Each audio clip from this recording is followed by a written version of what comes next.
Halo semuanya, perkenalkan nama saya Alfa Devina Putri dari Sekolah SMK Negeri Puspahyang, tepatnya kelas 11 Akuntansi 2. Di sini saya akan menjelaskan tentang sistem perpajakan. Di sini saya akan menjelaskan apa sih tentang pajak penghasilan pasal 21 juga bagaimana cara pengerjaannya. Untuk itu, simak video berikut ini. Nah, untuk pajak penghasilan atau sering disebut juga PPh pasal 21 adalah pajak yang dikenakan atas penghasilan yang diterima oleh pegawai atau pekerja, baik dalam bentuk gaji, upah, honorarium, atau bentuk penghasilan lainnya.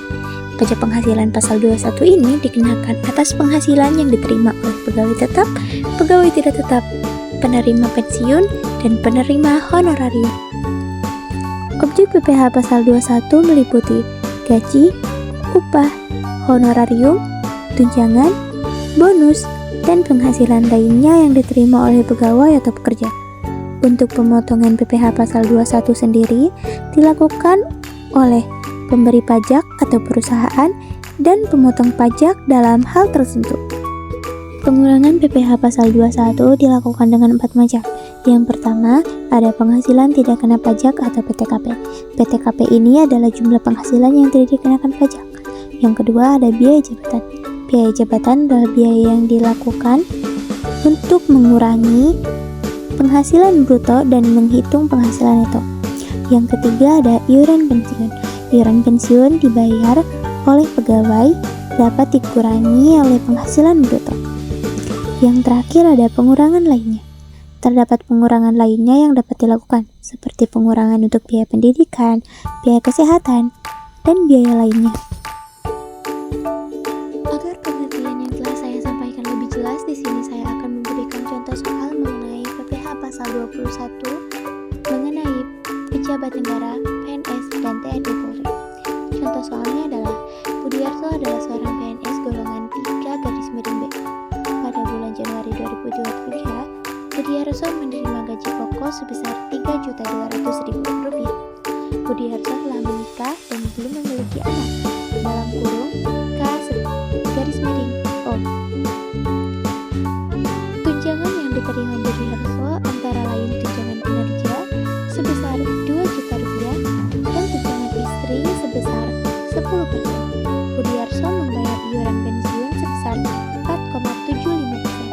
Beberapa PPh pasal 21 yang harus dibayar Budiarto per 3 bulan adalah berikut beberapa langkah perhitungan PPh pasal 21. Yang pertama, penghasilan bruto per bulan. Ada gaji pokok sebesar Rp3.200.000, tunjangan kinerja sebesar Rp2 juta, tunjangan istri sebesar Rp320. Gimana sih 320 itu? Ya, dari 10% gaji pokok. Yang terakhir ada total penghasilan bruto per bulan. Tunjangan gaji pokok, tunjangan kinerja, dan tunjangan istri ditotalkan menjadi Rp5.630.000. Itu adalah total penghasilan bruto per bulan.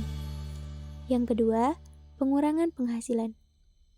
Yang pertama ada biaya jabatan sebesar 5% dari penghasilan bruto per bulan.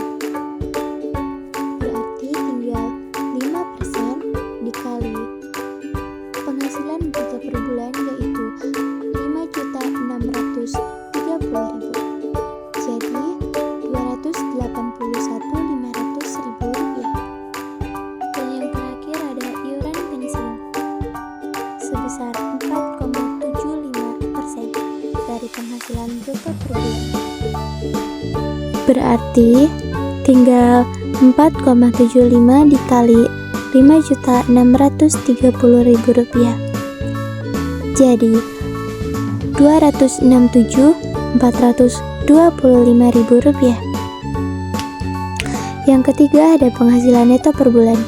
Penghasilan neto per bulan didapatkan dari pengurangan biaya jabatan ditambah iuran pensiun, jadi Rp548.925.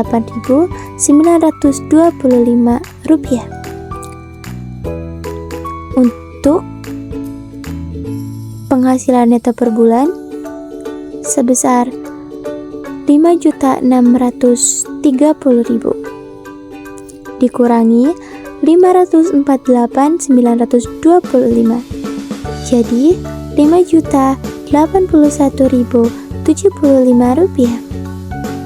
Untuk penghasilan neto per tahun didapatkan dari penghasilan neto per bulan dikali 12 bulan. Jadi 60.972.900 rupiah. Yang kelima ada penghasilan kena pajak atau PKP. Didapatkan dari penghasilan neto setahun dan PTKP KO. Nah, untuk pekerjaan ini kita harus tahu dulu dari tabel sebesar 58.500.000 rupiah. Dan untuk PKP kita dapat cari dari penghasilan neto per tahun dikurangi PTKP KO sebesar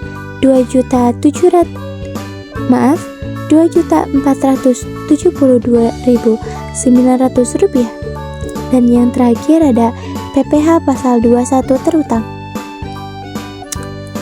Dapat kita isi dengan PKP sebesar 2.472.900 rupiah.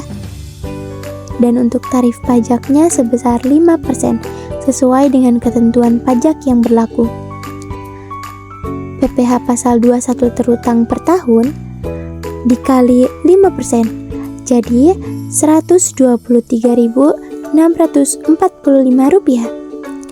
Dan untuk PPh terutang per bulan tinggal PPh pasal 21 terutang per tahun dikurangi